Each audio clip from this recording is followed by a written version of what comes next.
ഇടപെടേണ്ടി വന്നു. അത് ഇന്ദ്രബാലൻ സാർ ലൈവായിട്ട് വന്നതുകൊണ്ടാണ്. താങ്കൾ തുടർന്നുള്ളൂ. എങ്ങനെയാണ് ഇന്നത്തെ ഈ ദൗത്യത്തെ താങ്കൾ കാണുന്നത്?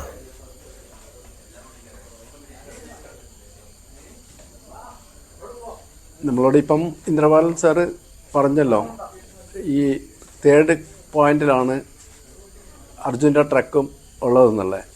ആ 3rd പോയിന്റിൽ അർജുൻ്റെ ട്രക്ക് ഉണ്ടെങ്കിൽ ആ ട്രക്കിൻ്റെ ക്യാബിൻ വേർപെട്ടിട്ടില്ല എന്നുള്ളതാണ് മനസ്സിലാക്കുന്നത്. ആ വിധത്തിലാണ് നമുക്കറിയാൻ കഴിഞ്ഞത്. ഇപ്പം നമുക്കുള്ള ഒരു തടസ്സം അവിടുത്തെ അടിയൊഴുക്കാണ്.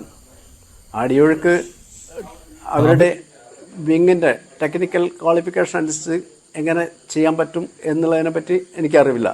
എങ്കിൽ പോലും ഞാൻ മനസ്സിലാക്കുന്നത്, ആ സ്പോട്ട് കാണുന്ന സമയത്ത്, ഞങ്ങൾ വ്യൂവിൽ കാണുന്ന സമയത്ത് അവിടെയുള്ള മല ഇടിഞ്ഞ് നദിയുടെ സെൻറ്ററിൽ ഒരു ദ്വീപ് പോലെ ആയിട്ടുണ്ട്.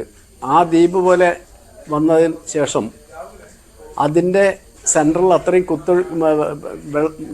ഈ ഫ്ലോ വന്ന് ബ്ലോക്കായിട്ട് അത് 2 ഭാഗത്തേക്കും മിക്കവാറും കുത്തൊഴുക്കായിട്ട് പോകാനുള്ള സാധ്യത ഉണ്ടോ എന്നുള്ളത് നമുക്കറിയാൻ പറ്റില്ല. പക്ഷേ അങ്ങനെ ഒരു സംശയം ഇല്ലാതില്ല. എങ്കിൽ പോലും അതിനുള്ള മാർഗങ്ങളെല്ലാം ഇവർ കണ്ടെത്തിയിട്ടുണ്ടാവും എന്നാണ് നമ്മൾ ഉദ്ദേശിക്കുന്നത്.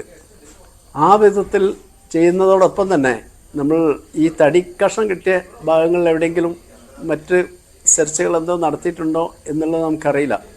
നമ്മൾ ഓരോ സമയത്തും ഡിലേ ആയി പോകുന്ന ഒരു സമ്പ്രദായമാണ് കാണുന്നത്. കാരണം ഇന്ന് നമ്മൾ എന്താണെന്നുണ്ടെങ്കിൽ മിക്കവാറും സ്കൂബ ഡൈവേഴ്സ് അടിയിലിറങ്ങി ഇത് സ്ഥിരീകരിക്കും, അല്ലെങ്കിൽ ക്യാബിനകത്ത് ആളുണ്ടോ അല്ലെങ്കിൽ ട്രക്ക് ഇത് തന്നെയാണോ എന്നുള്ളത് സ്ഥിരീകരിക്കും എന്നായിരുന്നു നമ്മൾ പ്രത്യാശിച്ചിരുന്നത്. ശരി, ഞാൻ ഒന്ന് ഇടപെടുകയാണ്. ഇപ്പോൾ KM അഭിജിത്ത് അദ്ദേഹം അവിടെ ഉണ്ട്, ഈ സ്പോട്ടിൽ ഉണ്ട്. ഇന്ന് രാവിലെ മുതൽ തന്നെ അദ്ദേഹം ഉണ്ടായിരുന്നു അവിടെ. ശ്രീ അഭിജിത്ത്, ഇന്നത്തെ ഈ പ്രവർത്തനം, ഇതിനെക്കുറിച്ച് താങ്കൾ എങ്ങനെയാണ് കാണുന്നത്? രാവിലെ മുതൽ തന്നെ ഇവരുടെ ഈ ഐബോർഡ് പരിശോധനയും അതുപോലെ തന്നെ അതിനുശേഷമുള്ള വിലയിരുത്തൽ, ഇതേക്കുറിച്ചൊക്കെ താങ്കൾക്ക് കൂടുതൽ കാര്യങ്ങൾ അറിയാമല്ലോ. ഒന്ന് വിശദീകരിക്കുക അവിടുത്തെ കാലാവസ്ഥയും.